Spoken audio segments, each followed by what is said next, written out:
आजची रेसिपी आहे पनीर मोमोज। त्यासाठी मी पाव किलो कोबी घेतली आहे, 2 शिमला मिरच्या घेतल्या, पनीर घेतले 100 ग्रॅम, आलं किसून घेतले आणि लसूण पण किसून घेणार आहे आणि 2 मिरच्या। आपल्याला मैद्याचं पीठ लागणार आहे, मैद्याचं पीठ अर्धा किलो घेतले। आता मी तेल टाकते, त्यामध्ये आलं छान झालं की नंतर मिरची बारीक करून घेतली, लसूण ठेचून घेणार आहे, शिमला मिरची आणि कोबी थोडं 2 मिनिटं फक्त परतून घ्यायचंय, शिजवायची नाहीये। आणि लसूण किसून टाकणार आहे किसणीवरती। त्याच्यामध्ये मी चाट मसाला टाकते आणि काळी मिरी पावडर आणि परतून घेते। चवीपुरतं मीठ पण टाकणार आहे। आता याच्यामध्ये मी पनीर पण टाकते।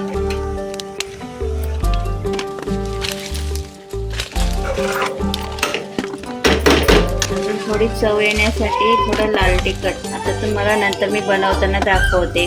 मी पाव किलो मैदा घेतलाय, त्यामध्ये चिमूटभर मीठ आणि मी थोडं पाणी टाकून आपण चपातीचं पीठ मळतो ना, तशा पद्धतीने मध्ये मळून घ्यायचं।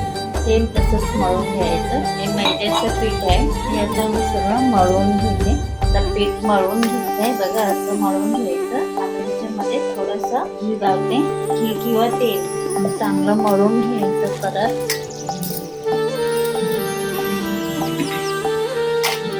ह्याला मी आता असं ठेवून देणार आहे 10 मिनिटं। तोपर्यंत आपण चटणी बनवून वरती ठेवून देते।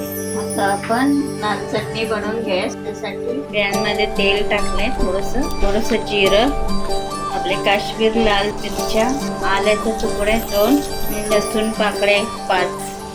चांगले झाले की गॅस कमी ठेवायचं आणि 2 टमाटर परतून घ्यायचं।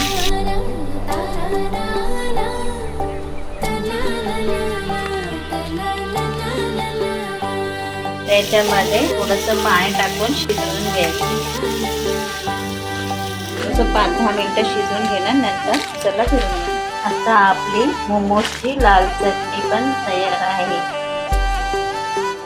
आता मोमोजसाठी व्हाईट सॉस बनवून घेते। त्यासाठी बटाटे टाकते, 1 बटाटा आहे उकडून घेतलाय आणि साखर चवीनुसार, थोडंसं मीठ आणि आपलं दूध टाकायचं।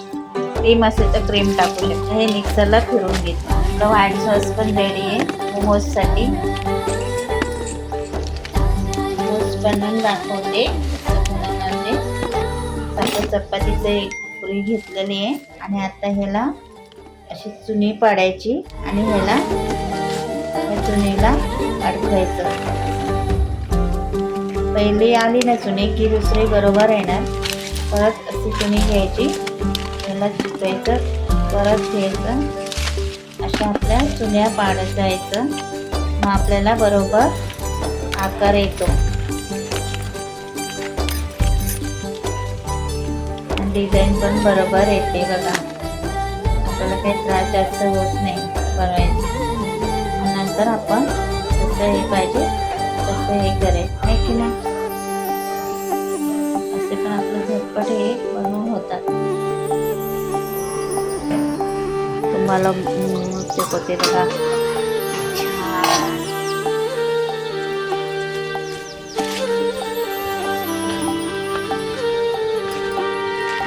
आपली झटपट मोमोज रेडी आहेत आणि त्याच्याबरोबर लाल चटणी आणि व्हाईट सॉस। कशी वाटली तुम्हाला आजची रेसिपी? आवडल्यास लाईक करा, शेअर करा आणि कमेंट करा। भेटूया पुढच्या भागात।